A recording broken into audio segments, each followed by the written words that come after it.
أعوذ بالله من الشيطان الرجيم بسم الله الرحمن الرحيم وأما من أوتي كتابه بيمينه ويقول هاؤم اقرءوا كتابيه إني ظننت أني ملاق حسابيه وهو في عيشة راضية في جنة عالية قطوفها دانية كلوا واشربوا هنيئا بما أسلفتم في الأيام الخالية.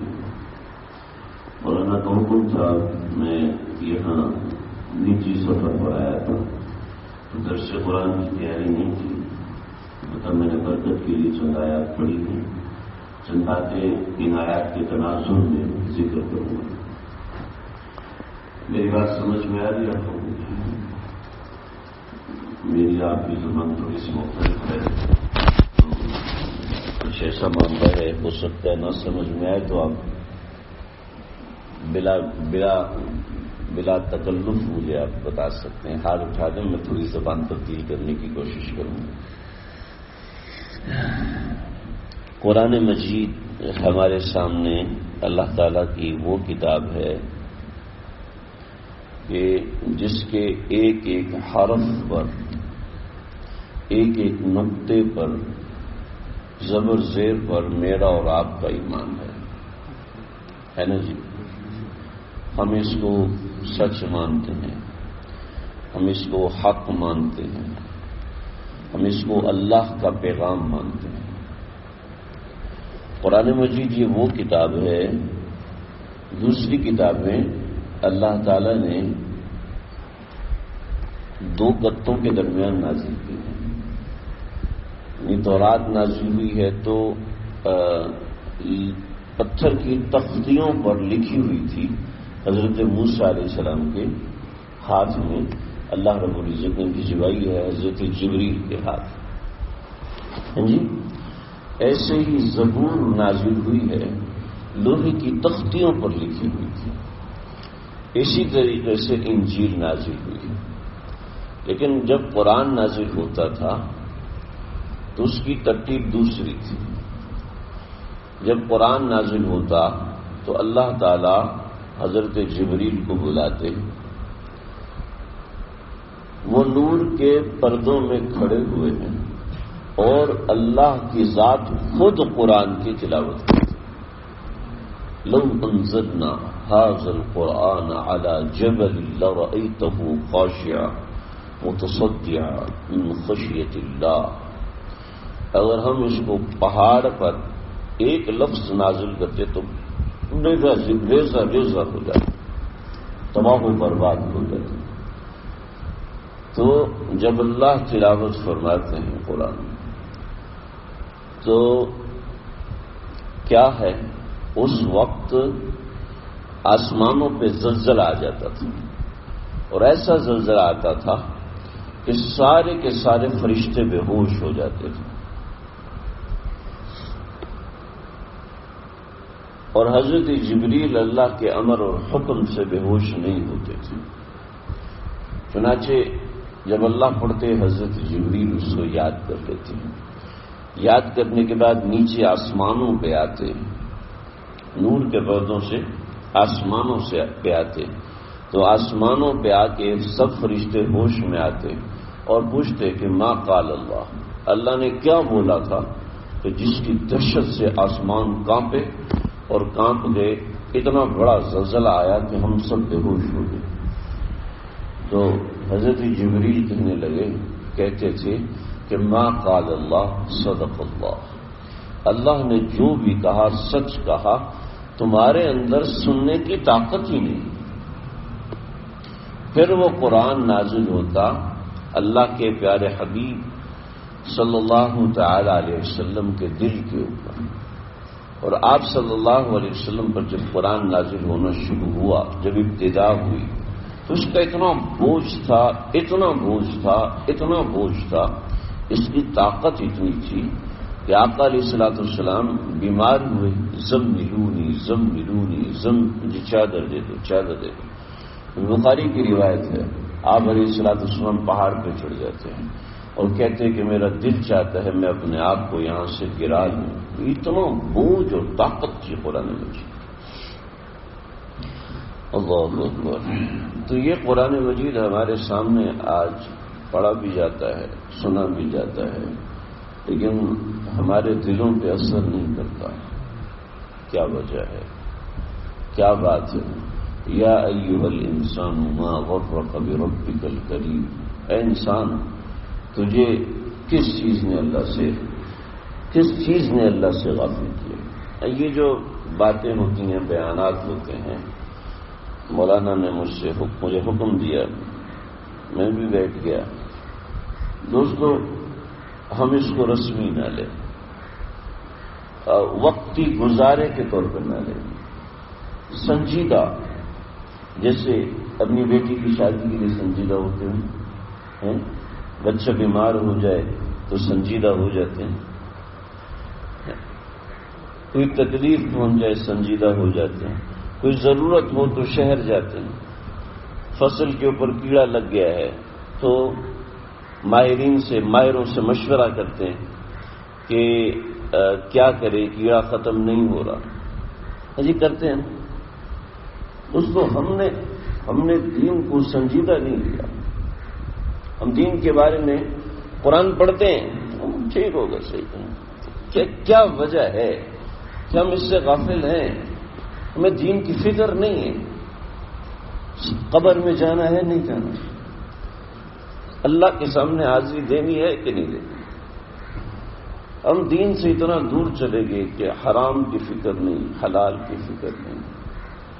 ہر چوتھا آدمی اپنی بہنوں کا حصہ مار کے بیٹھا ہوا، داڑھی بھی ہے، ٹوپی بھی ہے، مسجد میں نماز بھی پڑھتے ہیں، زبان پہ اتنی گالی ہوتی ہے، اتنی گالی ہوتی ہے۔ سیدنا ابن مسعود رضی اللہ عنہ فرماتے ہیں، جب کعبے میں داخل ہوئے تو کعبے سے کہنے لگے، اے کعبہ، تیری عظمت سر آنکھوں پر ہے، یعنی تیری عظمت بہت بڑی، لیکن ایک مسلمان کی عزت تجھ سے بڑھ کر ہے، مسلمان کی عزت تجھ سے بڑھ کر ہے۔ ہمارے منہ میں تو جس کی بہن، جس کی بیٹی کے بارے میں جو آتے ہیں بھول دیتے ہیں۔ مسلمان کی عزت بہت بڑی چیز ہے۔ کعبے کو گرانا چھوٹا گناہ، میرے الفاظ میں، سیدنا ابن مسعود رضی اللہ عنہ کے الفاظ، فرمایا کہ کعبے کو گرانا چھوٹا کام ہے، کسی مسلمان کو بے عزت کرنا، اس کو گالی دینا بڑا گناہ ہے۔ کوئی کعبے کی طرف تھوکے ہمیں تکلیف ہوتی ہے، لیکن کوئی مسلمان کی عزت کو اچھال رہا ہے، ہم اس کے ساتھ ہوتے ہیں، ہم اس کی برائی بیان کر رہے ہیں، ہم اس کے ساتھ شامل ہو جاتے، جی اس نے ایسا کر دیا۔ اپنے بھائی کے ساتھ ایسے، بھائی سے راضی نہیں، کیوں؟ کیا وجہ ہے؟ ایک ماں کی گود میں پلنے والے آپس میں لڑے ہوئے ہیں، آپس میں ایک دوسرے کو ماں کی گالی دیتے ہیں، بہن کی گالی دیتے ہیں۔ بھائی تو کیا ہے، باپ کی عزت نہیں ہے، ماں کی عزت نہیں ہے، باپ کو گالیاں دیتے ہیں۔ میں گالیوں کے الفاظ نہیں سنا سکتا، آپ سب جانتے ہیں، سنتے آتے ہیں کہ آپ علیہ الصلوۃ والسلام کے دربار میں ایک صحابی آئے کہ یا رسول اللہ، میرا ابو جو ہے میرے مال میں سے پیسے نکال لیتے ہیں، میں کیا کروں؟ تو آپ نے بیوی نے پمپ کیا تھا نا، ہم لوگ تو ویسے جورو کے غلام ہیں، بیوی جو کہہ دیتی ہے بس اس کے پیچھے چلنا شروع ہو جاتے ہیں۔ بیوی نے کہہ دیا تو بھائی سے ناراض، بیوی نے کہہ دیا تو ماں سے ناراض، بیوی سے کہہ دیا تو باپ سے دل ہی دل میں ناراض۔ جو شریف بندہ ہوتا ہے چپ کر، میں کیا کروں، ابا تو ہے گا ہی ایسا، ابو تو ہے ہی اس طرح کا، اماں تو ہے ہی اس طرح کی، بیوی نے کہہ دیا، اور کسی اور نے کہہ دیا تو بیوی کی پٹائی۔ یعنی جب دین مزاج سے نکل جاتا ہے تو انسان کے مزاج سے انصاف ختم ہو جاتا ہے، وہ اپنے آپ بس اپنے بارے میں سوچتا ہے، کسی دوسرے کے بارے میں نہیں سوچتا۔ دیکھو سوچنے، یہ جس کو ترجیحات کہتے ہیں، اس کو یہ کہیں ترجیحات، ویلیوز ہر آدمی کی اپنی ہوتی ہیں۔ مطلب یہ ہے، مجھے لفظ نہیں آتا پنجابی میں اس کو کیا کہتے ہیں، مطلب یہ ہے کہ ہم سب سے پہلے کس چیز کو رکھتے ہیں؟ ہم سب سے پہلے اپنی ذات کو رکھتے ہیں۔ یہ سب سے پہلے رکھنے کے بہت سے درجے ہیں۔ کچھ لوگ ایسے ہوتے ہیں جو سب سے پہلے اپنی ذات کو رکھتے ہیں، میں بس جو میں سوچتا ہوں نا بس وہ ٹھیک ہے، جو میں سمجھتا ہوں بس وہ ٹھیک ہے، جو میں کہتا ہوں بس وہی ٹھیک ہے، اس کے علاوہ اور کچھ ٹھیک نہیں۔ یہ ایک درجے کا، پہلے درجے کا انسان۔ اس سے اوپر والے درجے کا آدمی جو اپنے بارے میں سوچے، اپنے بارے میں سوچے، اپنے قوم کے بارے میں سوچے، ٹھیک ہے، یہ لوگ ہوتے ہیں لیڈر۔ یہ اپنے بارے میں بھی سوچتے ہیں اور قوم کے بارے میں بھی سوچتے ہیں، اور پھر اس میں سے نچوڑ کے اپنے پاس لے کر آتے ہیں۔ ایسے لوگ بھی ہوتے ہیں نا، تو اپنے بارے میں بھی سوچتے ہیں، تھوڑا سا بڑا سوچتے ہیں۔ اس نے کہہ دیا یار اس نے یہ، کوئی بات نہیں، بیٹھ جاؤ، اس نے اس کے بارے میں، کوئی بات نہیں، بیٹھ جاؤ بیٹھ جاؤ، اب دونوں کو ملاتے ہیں۔ یہ ہوتے ہیں لیڈر، سمجھ رہے ہو؟ اس سے آگے لوگ ایسے ہوتے ہیں جو اپنے وطن کے بارے میں سوچتے ہیں۔ قوم، ایک قوم، وطن، پوری قوم ہے، ان سب کے بارے میں سوچتے ہیں۔ یہ ہوتے ہیں بڑے لیڈر، ٹھیک ہے۔ اور جو ان سب سے، وطن سے، پوری دنیا سے آگے بڑھ کے اللہ کی ذات کے بارے میں سوچے، وہ ہوتا ہے سچا مسلمان۔ سمجھ لیجیے میری بات، یہ ہوتا ہے سچا مسلمان۔ ہم بس چونکہ ہمارے سوچنے کا نظام خراب ہو گیا، ہمارے ہر معاملے میں اپنے بارے میں، بہنوں کا حصہ مارنا، میں ایک ایک کر کے بتاؤں۔ بہنوں کا حصہ، زمین جائیداد کے اندر بہنوں کا حصہ اللہ نے، یوصیکم اللہ فی اولادکم للذکر مثل حظ الانثیین۔ کیوں اثر نہیں کرتی ہمارے دل پہ یہ بات؟ افلا یتدبرون القرآن ام علی قلوب اقفالها، دل پہ تالا تو نہیں لگ گیا؟ اور اللہ کا لگایا ہوا تالا؟ اس تو ہم لوگ بس یہ کہتے ہیں جی داڑھی رکھنا، مولوی صاحب کا کام، بس ہم تو گنہگار سے لوگ ہیں، بس چل جائے گا، کوئی ہماری سفارش کر دے۔ یہ کیا ہے؟ یہ مسلمان کے سوچنے کا انداز۔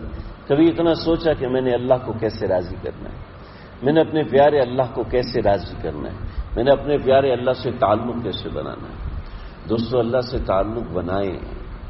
اللہ سے تعلق بنائے بغیر اس دنیا سے چلے گئے تو یقین کریں بہت گھاٹے کا سودا ہے۔ کچھ دیر کونے میں بیٹھ کے، گھر کے کونے میں بیٹھ کے اللہ اللہ کے نام کی ضربیں لگائیں، کسی اللہ والے سے رجوع کرے۔ اور جی ہمارے پاس تو کوئی پیر صاحب نہیں، اپنی مسجد کے جو امام ہوتے ہیں، اپنی مسجد کے جو امام ائمہ حضرات، جو تبلیغی جماعت والے، ان کے ساتھ بیٹھے ہیں۔ مسجد کی اذان دینے والا، قیامت کے دن اللہ رب العزت جو سب سے پہلے کپڑا پہنائیں گے، پتہ ہے کس کو پہنائیں گے؟ پتہ ہے کس کو پہنائیں گے؟ سب حفاتن عوراتن غرلن، ہر بندہ ننگا ہوگا، ہر بندہ ننگے پاؤں ہوگا، جسم پہ کپڑا نہیں ہوگا۔ جن کو کپڑا پہنایا جائے گا ان کی عزت ہوگی۔ اللہ انبیاء کے بعد سب سے پہلے کپڑا پہنائیں گے مؤذنین کو، مسجد آباد کرنے والوں کو۔ یہ سب سے پہلے اللہ ان کی، اور کہاں تلاش کرتے ہو پیروں کو، فقیروں کو، جی بیعت کریں، اور یہ ٹھیک ہے، وہ اپنی جگہ پر اپنی ایک اچھی بات ہے، لیکن جو اپنی مسجد کے اندر، جو مسجد کو آباد، اللہ کے پیارے حبیب صلی اللہ علیہ وسلم کی موجودگی میں کوئی امامت نہیں کراتا تھا۔ مصلی پہ کھڑا ہونا کوئی معمولی بات ہے؟ یہ ہم کیا سمجھتے جی کوئی پیر صاحب آئے گا؟ جو اپنے قریب لوگ ہیں ان سے فائدہ اٹھاؤ۔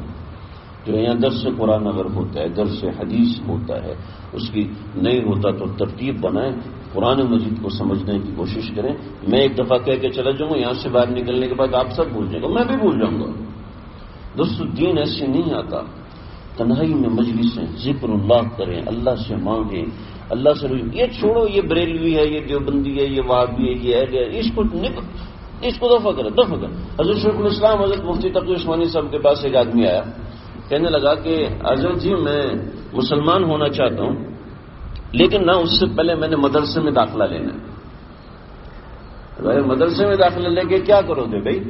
کہنے لگا جی میں نا پہلے دین پڑھوں گا، سمجھوں گا کہ کون سا دین برحق ہے، کیونکہ کوئی جو ہے اللہ اکبر کہہ کے ہاتھ چھوڑ دیتا ہے، کوئی اللہ اکبر کہہ کے ادھر ہاتھ باندھتا ہے، کوئی اللہ اکبر کہہ کے ادھر ہاتھ باندھ، میں کون سی نماز پڑھوں؟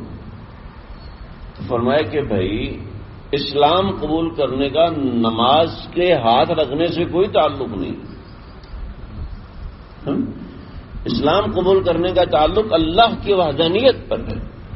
تم اللہ پر ایمان لے کے، تم عیسائی ہو تو ذرا خود بتاؤ کہ کیا اللہ کا بیٹا کوئی ہو سکتا ہے؟ کہ جی میں نے جو پڑھا ہے اسے سمجھ میں آتا ہے کہ نہیں، تو پھر اسلام تو قبول کرو. تو ٹھیک ہے جی کلمہ پڑھو، اسلام قبول کرو. اب بتاؤ جی نماز کیسی پڑھوں؟ کہ میاں جس کے ہاتھ پہ کلمہ پڑھا نا ابھی اس کی طرح نماز پڑھنا شروع کر دو.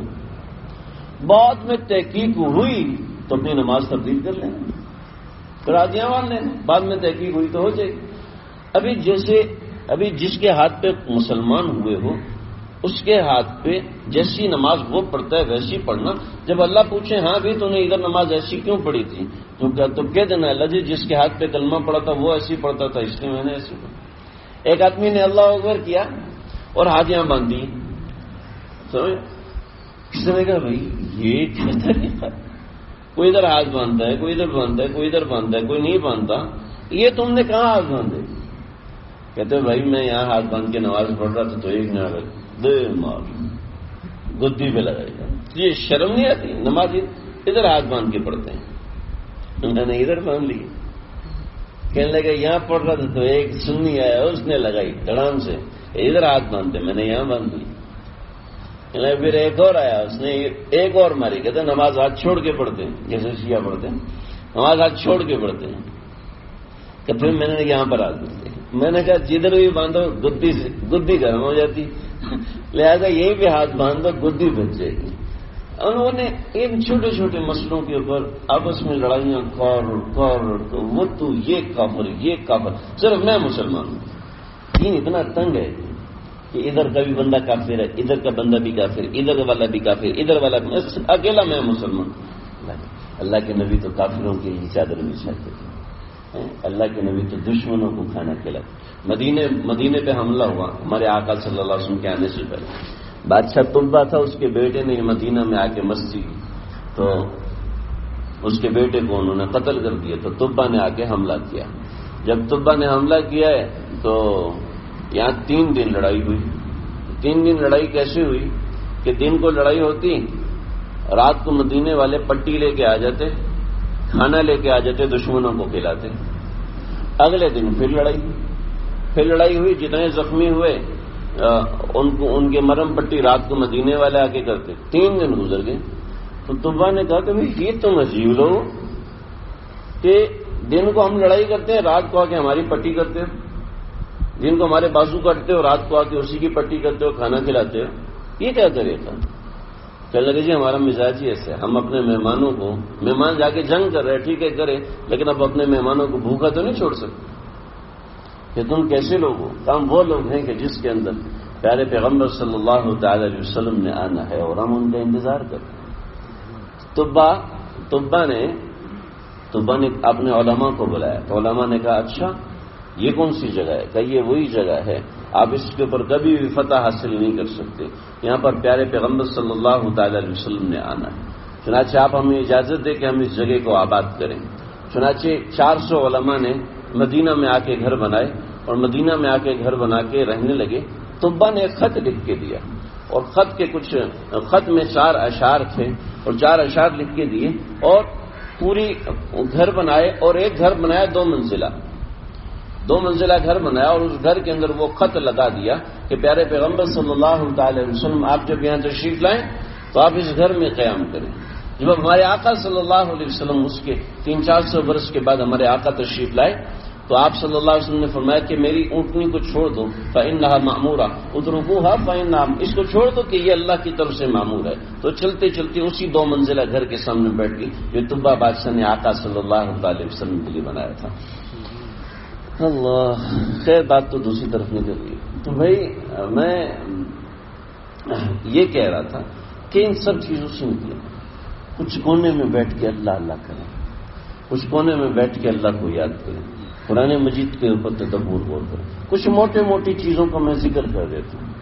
بیٹیوں کو حصہ نہ دینا اتنا بڑا گناہ ہے کہ آپ صلی اللہ علیہ وسلم نے فرمایا کہ اپنے پیٹ میں انگارے بھر رہا ہے اگر کسی دوسرے کا حصہ کھا رہا ہے.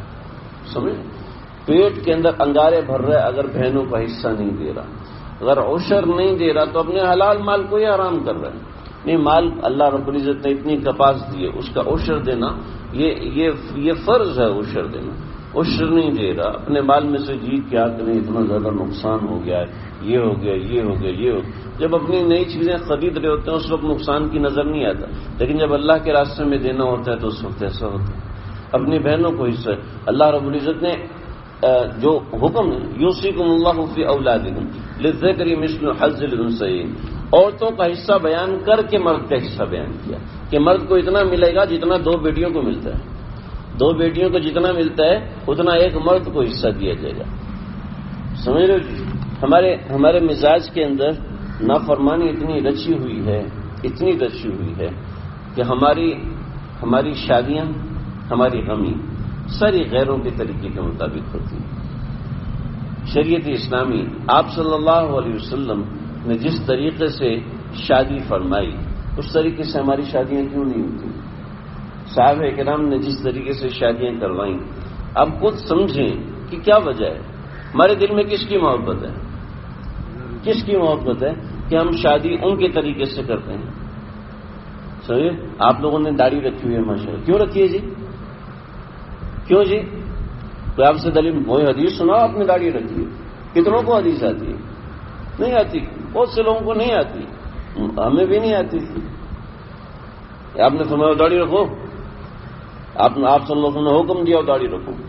کتنوں کو حدیث آتی ہے؟ نہیں آتی، بہت سے لوگوں کو نہیں آتی، لیکن داڑھی کیوں رکھی ہے؟ کیونکہ میرے سامنے آتا صلی اللہ علیہ وسلم نے رکھی ہے نا جی؟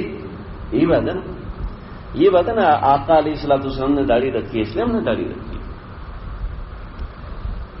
ان کی نقل کی، ٹوپی کیوں پہنی ہوئی ہے؟ کوئی حدیث سناؤ جی ٹوپی کے بارے میں۔ یہ حدیث نہیں آتی ہے، آپ صلی اللہ علیہ وسلم کے طریقے سے ڈانپ کے رکھنا، میں نے رکھا ہوں ہاں جی۔ تو جس سے محبت ہوتی ہے اس کی طرح کا حلیہ آدمی بناتا ہے۔ جب ہماری شادیاں ہوتی ہیں تو ہماری شادیاں کس کی نقل میں ہو رہی ہیں؟ ناچ گانا ہو رہا ہے، پٹاخے بج رہے ہیں، ڈھول بج رہا ہے اور گانے اونچی اونچی آواز میں چل رہے ہیں۔ کیا مطلب ہے؟ یہ زندگی میں ایک بار شادی ہوتی ہے، تھوڑے مزے کر لینے کو۔ ارے بھائی یہ مزہ کب تک رہے گا؟ یہ مزہ 1 دن تک رہے گا، 3 دن 4 دن تک رہے گا، اس کے بعد کیا ہوگا؟ اللہ کو منہ دکھانا ہے، اللہ کو جواب۔ وہی بات جو شروع میں عرض کی کہ ہم دین کے بارے میں سنجیدہ ہیں، چنانچہ ان باتوں کا ہمارے اوپر اثر نہیں ہوتا۔ ہمارے آقا صلی اللہ علیہ وسلم نے روز قیامت پوچھ لیا کہ تیرے بیٹے کی شادی تھی اور اس میں موسیقی بجے، الغنا رقیۃ الزنا، جو موسیقی ہے یہ شیطان کا منتر ہے، جس کے نکاح کے اندر شیطان کا منتر بج رہا ہے۔ مجھے بتائیں کہ اس کے نکاح میں برکت کیسی ہوگی؟ اس کے نکاح میں اللہ تعالیٰ کی محبت کیسے نازل ہوگی؟ ایک اور بات، آج کے زمانے میں ایک بہت بڑا ناصور ہمارے شیخ اللہ والا جم عارف باللہ تبریز دورہ حضرت مولانا شاہ حکیم محمد اختر صاحب رحمۃ اللہ علیہ فرماتے تھے کہ اس زمانے میں اپنی نظر کی حفاظت کر لو، نظر کی حفاظت کر لو، ایمان کی حلاوت پاؤ گے۔ لقد وجد ان حلاوت الایمان اذا دخلت قلب لا تخرج منه ابدا۔ آپ لوگ بور تو نہیں ہو رہے بھائی؟ بور تو نہیں ہو رہے؟ سمجھ میں آ رہی میری بات؟ بھائی اپنی نظر بچاؤ، اپنی نظر بچاؤ۔ چچی سے، ممانی سے، چچا کی بیٹیاں، ماموں کی بیٹیاں یہ نامحرم ہیں۔ زنا العین عن نظر، آنکھ کا زنا ہے کسی غیر محرم عورت کو دیکھنا۔ جب آنکھ زنا کر رہی ہے تو پھر آگے کیا ہوگا؟ حضرت فضل بن عباس رضی اللہ تعالیٰ بہت بڑے صحابی ہیں۔ حضرت فضل بن عباس یہ کون آدمی ہے؟ اتنا بڑا آدمی ہے، اتنا بڑا آدمی ہے کہ حضرت خالد بن ولید جنگ یرموک کے اندر ابو سفیان آئے، کہا خالد کیا کر رہے ہو؟ کہا جی یہ 60,000 یہودی ہیں، 60,000 عیسائی ہیں، ان 60,000 عیسائیوں کے مقابلے میں 30 بندے لے کے جاؤں گا۔ پاگل ہو گئے ہو؟ 30 بندے لے کے جاؤ گے؟ کہاں؟ کیونکہ میں جانتا ہوں ان میں ایک ایک صحابی وہ ہے، ایک ایک آدمی وہ ہے جو اکیلا 2000 کے برابر میں۔ اچھا ذرا بلاؤ۔ تو سب سے پہلا جو نام لیا وہ گیا این فضل بن عباس۔ فضل بن عباس کدھر ہے؟ یہ فضل بن عباس ہیں آپ صلی اللہ علیہ وسلم کے چچا کے بیٹے۔ حج کا سفر ہے، حج کا سفر، اللہ ہم سب کو بار بار لے جائے، بار بار مبارک۔ حج کا سفر ہے، میرے پیارے آقا صلی اللہ علیہ وسلم نے احرام باندھا ہوا ہے، حضرت فضل بن عباس نے احرام باندھا ہوا ہے. ایک سمجھ رہے؟ نمبر 1. نمبر 2، آپ صلی اللہ علیہ وسلم سے رشتہ کتنا قریبی ہے؟ چچا کا بیٹا. نمبر 3، اب آپ گنیں. نمبر 3، حج کے سفر میں احرام باندھا ہوا، آپ صلی اللہ علیہ وسلم کے اونٹ کے پیچھے بیٹھے ہوئے ہیں. ہاں جی، کس کی صحبت میں بیٹھے ہیں؟ آپ صلی اللہ علیہ وسلم کی صحبت میں. اور آپ صلی اللہ علیہ وسلم نے فرمایا ایک مرتبہ کہ ہر انسان کے ساتھ ایک شیطان ہوتا ہے. حضرت عائشہ نے پوچھا ہے رسول اللہ آپ کے ساتھ بھی؟ فرمایا کہ ہاں میرے ساتھ. لیکن کیا ہے، تو میرے ساتھ رہ رہ کے مسلمان ہو گیا. یعنی جس کی صحبت میں رہ کے شیطان بھی مسلمان ہو جائے، اس کی صحبت میں صحابی رسول بیٹھے جو 1-2 ہزار کے برابر ہے، حج کا سفر ہے، احرام باندھا ہوا ہے، اور آپ صلی اللہ علیہ وسلم کی کمر مبارک کے ساتھ ان کا سینہ چپکا ہوا ہے. ایک خصمی عورت آئی، نیا نیا دین تھا، تو جب نیا نیا دین تھا تو ہر ایک کے اوپر سختی نہیں کی جاتی، چنانچہ اس کا چہرہ کھلا ہوا تھا. حالانکہ چہرہ کچھ چھپانا ضروری ہے، اس کا چہرہ کھلا ہوا تھا. حضرت فضل بن عباس ان کو دیکھ رہے ہیں، تو یا رسول اللہ کیا میں اپنے باپ کی طرف سے حج کر سکتی؟ حج بدل کا مسئلہ پوچھا، میں اپنے باپ کی طرف سے حج کر سکتی ہوں؟ تو آپ نے اس کو جواب دینے کے بجائے حضرت فضل ابن عباس کا چہرہ موڑ دیا. حضرت عباس ساتھ کھڑے ہوئے تھے.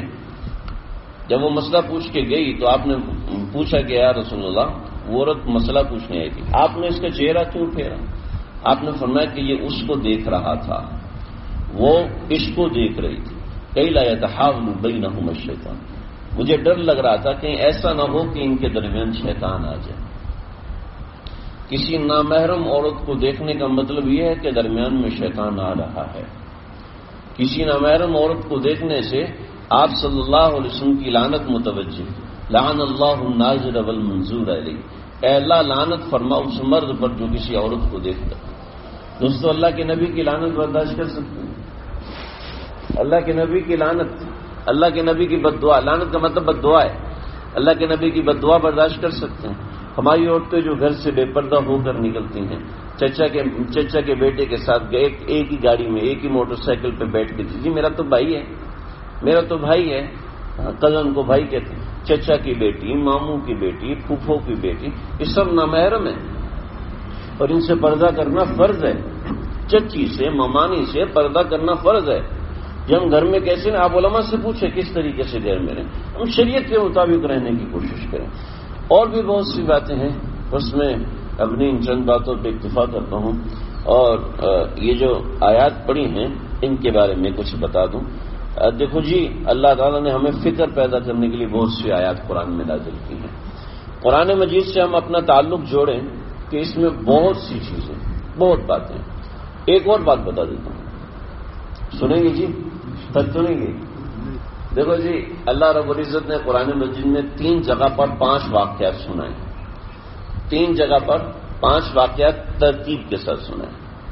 سب سے پہلے حضرت نوح کا واقعہ سنایا، اس کے بعد قوم سمود کا واقعہ سنایا، اس کے بعد قوم عاد کا واقعہ سنایا، اس کے بعد قوم حضرت شعیب علیہ السلام کی قوم کا واقعہ سنایا، اور اس کے بعد حضرت لوط کا واقعہ سنایا. یہ 5 واقعات اللہ نے قرآن میں ترتیب سے بتایا. قرآن مجید ہدایت کیسے ہے، میں اس کی ایک چھوٹی سی مثال بتا رہا ہوں. سب سے پہلے حضرت نوح علیہ السلام کا قصہ. 5 قوموں کے قصے جب آتے ہیں تو اس میں اللہ رب العزت نے حضرت نوح کا قصہ سب سے پہلے سنایا. ان 5 قوموں کے اندر ایک ایک بیماری تھی. وہ ایک ایک بیماری ایسی بیماری ہے جو کسی قوم میں بھی ہے وہ قوم برباد ہو جائے گی. حضرت نوح علیہ السلام کی قوم کے اندر بت پرستی تھی، یعنی وہ اللہ کو اکیلا نہیں مانتے تھے. چنانچہ جس قوم میں بت پرستی ہوگی وہ قوم برباد ہو جائے گی. چنانچہ ہم لوگ قبروں پہ منتیں مانتے ہیں، قبروں کے اوپر تعویذ باندھ دیتے ہیں. بچہ پیدا ہوتا ہے اس کے بازو پر باندھ دیتے ہیں. دیکھو تعویذ برحق ہے، تعویذ جو صحیح تعویذ ہے، جو جائز تعویذ ہے، میں اس کی مخالفت نہیں کر رہا، لیکن پورے بال کاٹ دیے لیکن ایک اس میں سے لٹ چھوڑ دی ہے. یہ فلاں پیر صاحب نے کہا، فلاں قبر والے نے کہا کہ اس کی لٹ چھوڑ دو، اس کا بھائی بچ جائے. نہیں، ہمارا اعتقاد کس چیز پر ہے؟ ہمارا ایمان اللہ پہ رہا ہی نہیں. آگے بڑھو. ہم جب دوائی کھاتے ہیں دوائی تو کھا رہے ہیں پھر بھی ٹھیک نہیں ہو رہے. دوائی نے ٹھیک کرنا ہے, اللہ نے ٹھیک کرنا ہے. جیسی توحید کی بات کرتے ہیں ہم سب بریلویوں کو دیکھنا شروع ہو جاتے ہیں. نہیں, ایسی بات نہیں ہے. ہم اپنے اوپر بھی دیکھیں کہ ہمارا عقیدہ پکا ہے. ہمارا عقیدہ بایزید بسطامی رحمۃ اللہ علیہ, ان کا جب انتقال ہوا کسی نے خواب میں دیکھا, پوچھا کہ بایزید کیا ہوا؟ امام غزالی نے واقعہ لکھا. بایزید کیا ہوا؟ اللہ نے کھڑا کر لیا کہ میاں کیا ہے تیرے پاس؟ کہنے لگا اللہ جی میں آپ کے پاس توحید لے کر آیا ہوں. تو کون سی توحید؟ یاد ہے وہ رات کہ جب تو نے دودھ پیا تھا اور کسی نے کہا کہ پیٹ میں درد کیوں ہے, تو نے کہا تھا کہ دودھ پیا, دودھ خراب تھا اس وجہ سے پیٹ میں درد ہو گیا. بھائی عزیز, دودھ میں کیا طاقت ہے وہ درد کرے؟ درد بھی ہم کرتے ہیں, شفا بھی ہم دیتے ہیں. دوائی میں شفا نہیں ہے, اللہ کے حکم سے شفا ہو. پانی میں پیاس بجھانے کی طاقت نہیں ہے, اللہ کا حکم ہوگا تو پیاس بجھائے گا. ان چیزوں میں ہم اپنے عقیدے پہ نظر رکھیں. سب سے پہلی قوم, مختصر بدل, اگلی قوم عاد. قوم عاد کے اندر طاقت کا تکبر تھا. طاقت کا تکبر تھا. میرے پاس اتنی زمین ہے, میرے اتنے قلعے ہیں, اور میری اتنی اولادیں ہیں, میرے پاس اتنا پیسہ ہے. یہ ان کو طاقت کا تکبر تھا. جس بندے کو, جس قوم کو کہ مزاج میں تکبر ہوگا, نہ وہ بھی تباہ ہو کے رہے گا, اس کا دین بھی تباہ ہو کے رہے گا. جو میں اپنی ماں سے کیسے معافی مانگوں, میں اپنے باپ سے کیسے معافی مانگوں, میں فلاں, نہ میری کوئی عزت ہے, کوئی ویلیو ہے, کوئی عزت ہے, ویلیو سب ختم ہو جائے گی. وَإِذَا حَمَلْتَ إِلَى الْقُبُورِ جَنَازَةً فَاعْلَمْ بِأَنَّكَ بَعْدَهَا مَأْمُورٌ. کہ جب تمہیں قبرستان کی طرف لے کے جائے, جب تم کسی کو قبرستان لے کے جاتے ہو تو یاد رکھو کوئی تمہیں بھی لے کے جائے گا. جی, فَاعْلَمْ بِأَنَّكَ بَعْدَهَا مَأْمُورٌ. ایک دن تجھے بھی لے کے جایا جائے. اس دن تکبر کہاں جائے گا جی؟ قبر میں بڑا آدمی بھی قبر میں جاتا ہے, چھوٹا آدمی بھی اتنی قبر میں جاتا ہے. ہاں, اوپر کسی کے ماربل لگ جاتا ہے, کسی کی کچی ہوتی ہے. قبر کے اندر کیا ہو رہا ہے وہ تو اللہ جانتی ہے. طاقت کا تکبر. قوم سمود ان کے اندر علم کا تکبر تھا. مجھ سے اتنے لوگ مشورہ کرتے ہیں, مجھ سے اتنے لوگ پوچھتے ہیں, اور میں اتنا پڑھا ہوا ہوں, میرے پاس اتنی ڈگریاں ہیں, اور علم کا تکبر. میں حافظ قرآن ہوں, میں مولوی صاحب ہوں, میں عالم دین ہوں, میں تو یہ کرتا ہوں, لوگوں کی دینی رہنمائی کرتی. یہ علم کا تکبر. علم کا تکبر انسان کو مار کے رکھ دیتا ہے, تباہ و برباد کر دیتا ہے. علم کا تکبر. دیکھو, ہمیں ہمارے معاشرے کے اندر تکبر کوٹ کے بھرا ہوا. میں سن رہا تھا حضرت مفتی عبدالروف سکھروی صاحب دامت برکاتہم فرمانے لگے کہ ہمارے اگر 100 بندے ہیں تو 100 میں سے 90 لوگوں میں تکبر ہوتا ہے. 90 لوگوں میں تکبر ہوتا ہے, اور ان 90 میں سے 80 کو پتہ ہی نہیں ہوتا کہ میرے اندر تکبر ہے. مزاج میں تواضع نہیں, مزاج میں عاجزی انکساری نہیں, مزاج کے اندر. بایزید بسطامی رحمۃ اللہ علیہ یہ وہ شخص ہے جس کی ایک تقریر سن کے 60,000 عیسائی مسلمان ہوا. سمجھ رہے ہیں کتنا بڑا آدمی ہوگا. کسی نے کہا کہ حضرت آپ دعا کریں میں آپ جیسا بن جاؤں, تو فرمایا کہ یہ بد دعا ہرگز نہیں کروں گا, اللہ کی قسم میرے جیسا گندا انسان کوئی نہیں. سیدنا عائشہ صدیقہ رضی اللہ عنہا جب انتقال کا وقت آیا تو اتنا روئی, جیسے مولوی صاحب نے کپڑا پکڑا, ایسے کپڑا لگاتی اپنے پھر چھوڑتی, پھر کپڑا لگا کے پھر چھوڑتی, پھر کپڑا لگا کے پھر چھوڑتی. اس حضرت عبداللہ بن عباس فرماتے ہیں کہ میں جب گیا ہوں تو وہ کپڑا نچڑ رہا تھا, اتنا ہوئی. تو آنے کی اجازت مانگی تو کہا کہ اجازت ہے لیکن میری تعریف نہیں کرو گے. اس شرط پر اجازت دی. جب پاس گئے تو کہنے لگے اماں پردے میں تھی کہ اماں بات یہ ہے میں اتنا سمجھتا ہوں کہ آپ کی گود میں اللہ کے نبی آپ کی گود میں اللہ کے نبی کا سر ہوتا تھا تو آپ صلی اللہ علیہ وسلم پر وحی نازل ہو جاتی تھی۔ آج بھی آقا علیہ السلام آپ کے گھر میں آرام فرما ہے، آج بھی ہمارے آقا صلی اللہ علیہ وسلم آپ کے گھر میں آرام فرما رہے ہیں۔ اتنی بڑی سعادت آپ کو حاصل ہے۔ اور بہت سی بات میں نے اس کے اوپر کوئی گھنٹوں کا بیان کیا ہوا ہے۔ روزہ رسول صلی اللہ علیہ وسلم کی لوکیشن کیا ہے، آپ علیہ السلام کی قبر مبارک کہاں ہے، کتنی اونچائی ہے، کیا ترتیب ہے قبر مبارک وغیرہ وغیرہ کی۔ آج بھی آقا علیہ السلام کے گھر کا آرام دہ آپ کے گھر میں ہے، اور آپ کے ساتھ تیمم کا مسئلہ نازل ہوا، یہ ساری چیزیں۔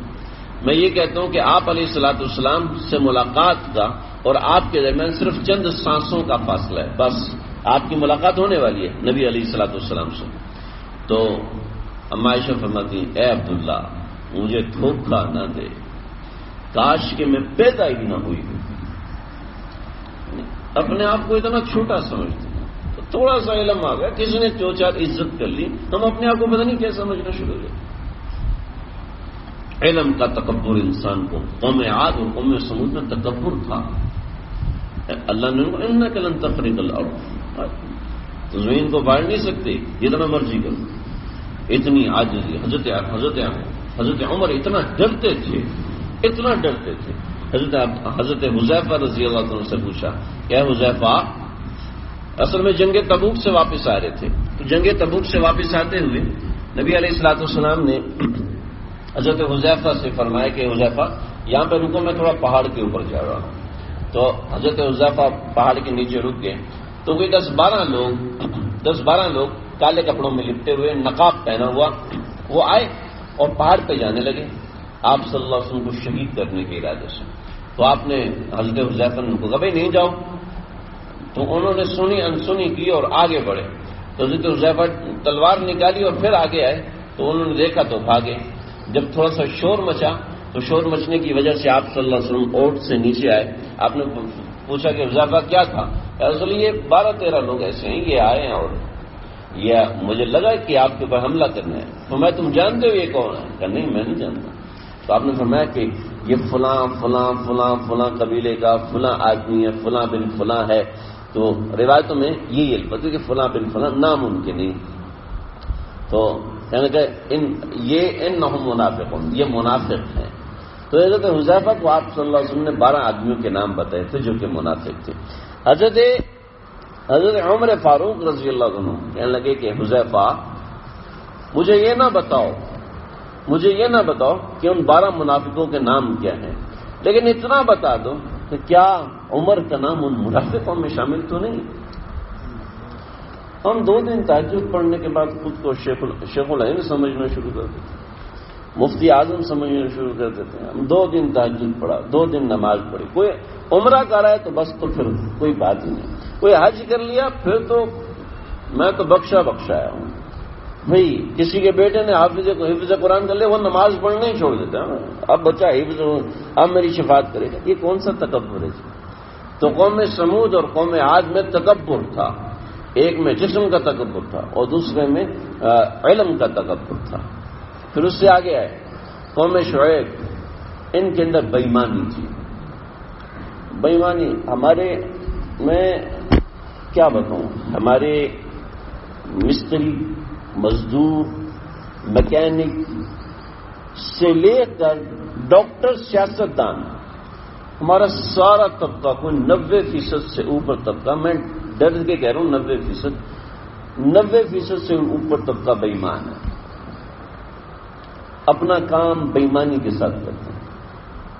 بیچنا ہے خرید، میں نیک دیندار آدمی، گاڑی کا ایکسیڈنٹ ہو گیا، بیچنے گیا، ان کو نہیں بتایا میری گاڑی کا ایکسیڈنٹ ہے، سر کی ٹوپی نے اس کو نہیں کہا، جو اس کو آدھا لاکھ روپے یعنی 50-60 ہزار روپے زیادہ مل جاتا۔ اللہ کے نبی صلی اللہ علیہ وسلم نے فرمایا ہے کہ جو سودے کو بیچے اور اس کا عیب نہ بتائے، اس پر اللہ کی لعنت بھی رہتی ہے اور فرشتوں کی لعنت بھی رہتی ہے۔ سودے کو بیچا اور عیب نہیں بتایا، یہ میری یہ کباس تو ہے، لیکن اس میں یہ کیڑا لگ گیا تھا اور اوپر کی کپاس تو اچھی نکال کے رکھ دی، اندر کی کپاس خراب، کپاس کو ہلکا ہلکا گیلا کر دیا کہ اس کا وزن زیادہ ہو جائے۔ گندم آپ صلی اللہ علیہ وسلم بازار میں گئے تو گندم رکھی ہوئی تھی ڈھیر، بڑی خوبصورت لگ رہی، آپ نے اندر ہاتھ ڈالا، اندر سے ہاتھ باہر نکالا تو اندر کی گندم گیلی اور باہر کی گندم خشک۔ تو آپ نے فرمایا یہ کیا ہے؟ آپ نے فرمایا من غشنا فلیس منا، جو دھوکہ دیتا ہے وہ ہم میں سے نہیں ہے۔ یعنی اللہ کے نبی نے اپنی امت سے نکال دیا دھوکہ، چند پیسوں کے لیے دھوکہ دیتی ہے، چند ٹکوں کے لیے، چند پیسوں کے لیے 1 لاکھ زیادہ مل جائے گا یار، لیکن اللہ کی لعنت بھی ساتھ آئے گی، فرشتوں کی لعنت بھی ساتھ آئے گی۔ قوم شعیب میں کرپشن تھی، جس قوم میں کرپشن ہوتی ہے، جس قوم میں خیانت ہوتی ہے، جس قوم میں بےایمانی ہوتی ہے، وہ جس قوم میں بےایمانی، وہ قوم تباہ ہو کے رہتی ہے، ان کے پاس کچھ بھی ہو جائے۔ قوم شعیب کی جو مارکیٹ تھی وہ پوری دنیا میں پھیلی ہوئی تھی، اللہ نے تباہ کر کے دکھایا کہ بےایمان لوگ تباہ ہو کے رہتے ہیں۔ میرے جی 4 قومیں ہوگی، قوم نوح، قوم عاد، قوم سمود، قوم شعیب، 5ویں قوم لوط۔ یہ قوم بے حیا تھی، ان کی شہوتیں بے قابو تھی، یہ قوم بے حیائی کرتی تھی اور ان کی نظریں گندی تھیں، ان کی زبانیں گندی تھیں اور ان کی آنکھیں گندی تھیں، ان کی شرمگاہیں گندی تھیں۔ جب یہ سب چیزیں تھیں تو اللہ رب العزت نے اس قوم کے اوپر 5 عذاب نازل کیے۔ حالانکہ قوم لوط کا ایسے مرکز میں صدوم کے علاقے میں واقع تھے، 5-5 لاکھ کی 5 بستیاں یا 7-7 لاکھ کی یا 2 مختلف روایات ہیں، تو اتنی بڑی بڑی بستیاں تھیں اور اتنا ان کا معاشی طور پہ مضبوط تھی اور اتنا ان کا مستحکم نظام تھا، لیکن بے حیا قوم تھی، اللہ نے تباہ کر دیا۔ قرآن مجید نے یہ واقعات پورے 5 واقعات ترتیب سے سورہ فاطر کے اندر، سورہ ہود کے اندر اور ایک اور جگہ پر اللہ پوری ترتیب کے ساتھ یہ 5 واقعات سنائے ہیں کہ جس قوم میں یہ 5 یا کوئی ایک بیماری ہو وہ قوم کبھی نہیں بچ سکتی۔ قوم کو چھوڑیں، کسی انسان کے اندر یہ 5 بیماریاں ہیں، یا کسی انسان کے اندر ان میں سے کوئی ایک بیماری، اس میں کبھی دین نہیں آ سکتا، وہ کبھی کامیاب نہیں ہو سکتا۔ دوستو یہ 5 بیماریاں بڑی خطرناک بہت، کہ اپنے اندر جھانکیں، اپنے اندر دیکھیں۔ آج تو ویسے ہمارے نوجوان فیس بک اور یوٹیوب کے اوپر اتنے لگے ہوئے ہیں کہ ان کو دوسری چیزوں کی ہوش نہیں، دوسری چیزوں کی پرواہ نہیں۔ فیس بک کے اوپر لڑکیوں سے یہ بے حیائی تو ہے، یہ بے حیائی نہیں کہ کسی لڑکی کے ساتھ دوستی ہے، کہ کوئی چہرہ اپنی بیوی ہے لیکن یاریاں دوسروں کے ساتھ، بیوی گھر میں موجود ہے لیکن فلانی اچھی لگتی، اس کے چکر میں کچھ ایسے سوچ رہے، کچھ ویسے سوچ رہے، کبھی دل کے اندر گندے خیالات پکا رہا ہے، کبھی تنہائی میں اپنے آپ کو برباد کر رہا ہے اور کبھی اپنا نقصان کر رہا ہے۔ آپ سمجھ سکتے ہیں، خاص طور پہ ٹین ایجر نوجوان جو 11, 12, 13 سال سے اوپر کی عمر کے نوجوان ہیں، خاص طور پہ جن کی شادیاں نہیں ہوئی ہوتی، بہت سے ایسے امراض میں مبتلا ہوتے ہیں، اور جن کی شادیاں ہو جاتی ہیں وہ کسی دوسرے قسم کے امراض میں مبتلا ہوتے ہیں۔ تو یہ شہوت جس کی بے قابو ہوتی ہے، دین اس میں نہیں آ سکتا۔ جس کی نظر گندی ہے اس میں دین نہیں آ سکتا۔ دوسری لڑکیوں کو دیکھ رہے جی اور ان کے کپڑے دیکھ رہے، اپنی بیوی کیسے اچھی لگے گی؟ جب دوسری لڑکیوں کو دیکھ رہے تو اپنی بیوی اچھی لگی نہیں، باہر سے کباب بریانی کھا کے تو گھر کی دال روٹی اچھی لگتی ہے۔ جب دوسری عورتوں کو دیکھے گا فیس بک پر، یوٹیوب کے اوپر، ان کے فیشن دیکھے گا، ان کے ناز و نخرے دیکھے گا، ان کی آوازیں دیکھے گا، تو اپنی بیوی اچھی لگ ہی نہیں سکتی۔ یہ شہوتیں ہیں۔ اس کے علاوہ مزاج، جب یہ شہوت خراب ہوتی تو مزاج میں بے ایمانی پیدا ہوتی کہ کسی طریقے سے پیسہ زیادہ ہے اور ظاہر کے تمام اسباب اختیار کرتا ہے اور اللہ تعالیٰ سے دور ہوتا ہے، پھر مزاج میں بے ایمانی آتی تو انسان اپنے اندر سے ہیلے تلاش کر کے اپنے آپ کو صحیح ثابت کرتا ہے۔ یہ ہے اپنے اندر تکبر، کبھی علم کا تکبر ہوتا ہے اور کبھی اپنے معاملات اور دائیں بائیں کی چیزوں کا، کہ اس عمر کے اندر 13-14 سال کی برس کے بعد کی عمر کے اوپر انسان شیشے کے سامنے زیادہ کھڑا ہوتا ہے، اپنے آپ کو دیکھتا ہے، سنوارتا کہ میں کتنا خوبصورت لگ رہا ہوں، دیکھو میں ایسا لگ رہا ہوں، ویسا ہوں۔ جب ایسا اپنے آپ کو بنانے کی کوشش کرے گا تو داڑھی کیسے رکھے گا؟ کیونکہ جن کو دیکھتا ہے وہ تو داڑھی کے بغیر ہیں، جب جن کو دیکھتا ہے فالو کرتا ہے وہ داڑھی کے بغیر ہیں تو خود داڑھی کیسے رکھے گا؟ ایک نوجوان آیا میرے پاس، کہنے لگا کہ میں داڑھی رکھوں گا تو کیسا عجیب سا چہرہ ہو جائے گا نا. تو میں نے اس کو کہا کہ میاں یہ خیالات آنا ظاہری بات ہے، آپ جوان ہو اور عمر یہ ہے تو یہ خیالات تو آئیں گے، فطری بات ہے، یہ چیزیں آتی ہیں. تو اتنا یاد سوچ لیا کرو کہ میرا چہرہ آقا علیہ الصلوۃ والسلام کے چہرے جیسا ہو رہا ہے. جی ایک مٹھی داڑھی، جو لوگ نشانی کے طور پہ داڑھی رکھتے ہیں اس کی بات نہیں کرتے. ایک مٹھی داڑھی ٹھوڈی کے نیچے سے، دائیں طرف سے بائیں طرف سے ایک مٹھی داڑھی رکھنا یہ واجب ہے. داڑھی رکھنا واجب ہے. اس کے بعد پھر ایک مٹھی، یہ ضروری ہے. ایک مٹھی سے کم کرنا اور داڑھی منڈانا حرام ہے. سمجھے جی؟ داڑھی کے واجب ہونے میں کسی کا اختلاف نہیں ہے، داڑھی واجب ہے. تو اس کی مقدار میں اختلاف، کچھ کہتے ہیں ایک مٹھی کے بعد کاٹ لو، کچھ کہتے ہیں ایک مٹھی کے بعد بھی نہیں کاٹو. سمجھے جی؟ تو اگر یہ ڈر لگے کہ داڑھی رکھوں گا تو عجیب سا چہرہ ہوگا، تو یہ سوچو کہ میرے آقا صلی اللہ علیہ وسلم کی داڑھی تھی یا نہیں تھی؟ جی تھی نا بھائی. جب آقا علیہ السلام کی داڑھی تھی تو مجھے بھی رکھنی چاہیے، کیونکہ میں ان سے محبت کرتا ہوں، میں ان سے تعلق بناتا ہوں. یہ تو 5 باتیں ہوگی. اس کے بعد 70 بیماریاں بنی اسرائیل کی بتائی ہیں. ظاہر بات ہے وہ یاد نہیں رہتی، وہ سب چیزیں یاد رہ نہیں سکیں گی، لہٰذا بیان کرنا سنانا بھی ایسے ہی ہے. البتہ یہاں جو درس قرآن ہوتا ہے اس میں ایک آیت 2 آیتیں آپ اس کو سمجھیں، سمجھ کے آگے بڑھیں، سمجھ کے قرآن مجید سمجھنے کی کوشش کریں. جو قرآن مجید میں اللہ نے لکھا ہے وہ ہم سے مخاطب ہو کر اللہ نے قرآن مجید بھجوایا ہے، تو اس کی فکر کریں، اپنے مزاجوں کو صحیح رکھیں. اللہ تعالیٰ مجھے آپ کو، اللہ ہم سب کو سمجھنے اور عمل کرنے کی توفیق عطا فرمائے. وآخر دعوانا الحمدللہ رب العالمین. بسم اللہ الرحمن الرحیم. الحمدللہ رب العالمین. الصلاة والسلام علی سید الانبیاء واشرف الانبیاء واکرم الانبیاء والمرسلین. اللهم ربنا تقبل منا انك انت السميع العليم وتب علينا انك انت التواب الرحيم. غالينا وصبروا وثبت اقدامنا وانصرنا على القوم الكافرين. اے اللہ ہمارے مسجد میں بیٹھ جانے کو اپنی بارگاہ میں قبول فرمائیے. اے اللہ ہم گنہگار ہیں، ہم خطا کار ہیں، ہم سے گناہ ہوتے ہیں، لیکن اللہ ہم اس کے ساتھ ساتھ آپ سے معافی مانگتے ہیں. ہمارے صغیرہ کبیرہ ہر قسم کے گناہوں کو معاف فرما دیجیے. ہمارے ہر قسم کے گناہوں کو معاف فرما دیجیے.